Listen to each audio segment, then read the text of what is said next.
Aujourd'hui, nous sommes à Gap pour une nouvelle analyse du marché de l'immobilier en compagnie de maître Yvan Lermoyer.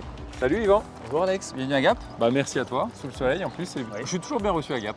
Tu vois, je suis content. C'est dans notre culture. Bon, ça ne m'étonne pas. Alors justement, aujourd'hui, on va parler de Gap, mais pas que de Gap, mais aussi du Grand Buëch. Oui. Et ça, c'est la zone que tu as étudiée, ça représente quoi? Alors le Gap en C, on n'appelle pas ça la capitale des Alpes du Sud pour rien, mais aussi le Grand Buëch qui est tout le sud-ouest du département. Okay. On va retrouver la Drôme au nord avec le pays d'Iwa et jusqu'au sud avec les Alpes de Haute-Provence. Ok.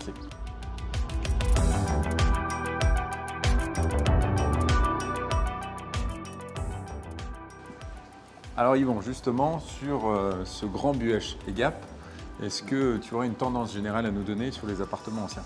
Alors déjà, il faut dissocier les deux secteurs. Sur le Gap en C, on a eu une augmentation de 20% sur les 5 dernières années. Et là, en 2023, on a eu un gros coup de frein, s'il y a eu une augmentation que d'1%. D'accord.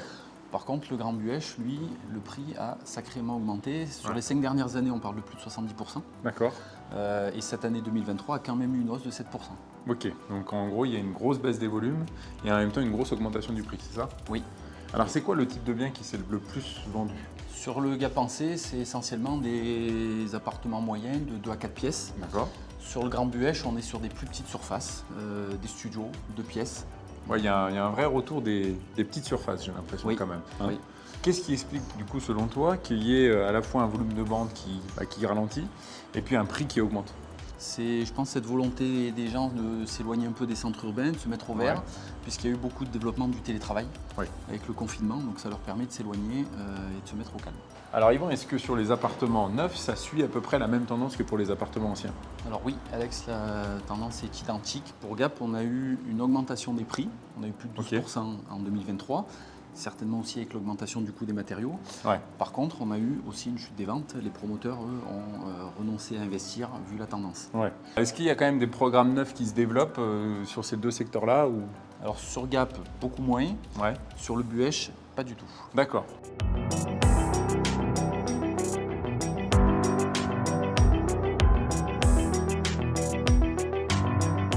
Alors Yvan, maintenant qu'on a bien analysé tous les appartements, comment le marché s'est comporté pour les maisons? Alors Alex, sur les maisons anciennes, on est sur le même schéma. D'accord. Il y a eu une augmentation des prix, en tout cas pour Gap, au cours des 5 dernières années, qui s'est quasiment arrêtée en 2023. On parle de 16% sur 5 ans. En 2023, on est à moins de 1%. Par contre, le Buëch, lui, a explosé. Alors certainement pour le fait qu'il manque des promotions immobilières, comme on en parlait tout à l'heure. Oui, tout à fait. Il y a eu 7% sur 5 ans et 7% rien que sur l'année dernière. Ok.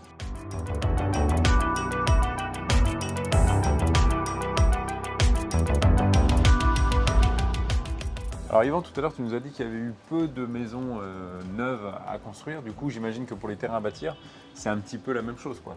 Oui, on est sur la même tendance. Le prix a augmenté sur le Gap en C aussi parce qu'il y a une pénurie de terrain. Il n'y en a pas trop de disponibles. Sur le Buëch, ils ont augmenté moindre, mais il y a eu plus de ventes.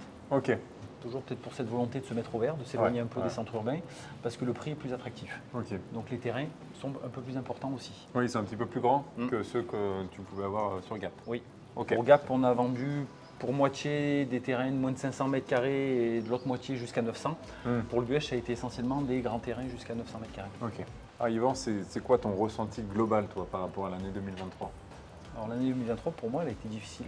Et je pense que c'est lié à 2 facteurs. Il y a déjà l'augmentation du coût de la construction, des matériaux, qui a beaucoup freiné le côté promoteur, et la hausse des taux bancaires qui ont empêché une certaine catégorie de personnes. C'est surtout les primo-accédants, c'est-à-dire ceux qui ont pu acheter, c'est soit ceux qui avaient les liquidités pour acheter ou un apport suffisant pour avoir un crédit. Donc du coup, ça a fermé la porte à pas mal de monde. Oui, effectivement. Alors Yvan, comment toi tu vois les choses sur 2024 maintenant? Alors c'est un peu tôt pour se prononcer, mais pour l'instant on a quand même constaté une petite reprise. Il y a plus d'avant-contrats qui ont été signés. On espère qu'elle va perdurer puisque les taux bancaires sont déjà en train un peu de baisser. C'est vrai. Et on espère que ça va continuer comme ça pour cette fin d'année. Bon, très bien. En quoi est-ce que c'est important pour toi, du coup, en tant que notaire, de prendre la parole sur ce sujet-là? Parce que je trouve qu'on a une profession méconnue. Les gens hésitent à venir nous voir. C'est vrai. Pourtant, le conseil est gratuit. On ne fait des actes que quand on a besoin de le faire pour rendre service aux clients. Tout à fait. Parce qu'il ne faut pas oublier qu'on est aussi un service public. Bon, c'est super. Bah écoute, on n'hésitera pas en tout cas maintenant, j'espère, passer les portes de ton étude. Je te remercie pour ce moment. Volontiers, la porte est ouverte. Super, merci à toi. Puis quant à nous, on se retrouve sur les réseaux sociaux des notaires du Dauphiné ainsi que sur passealacte.com.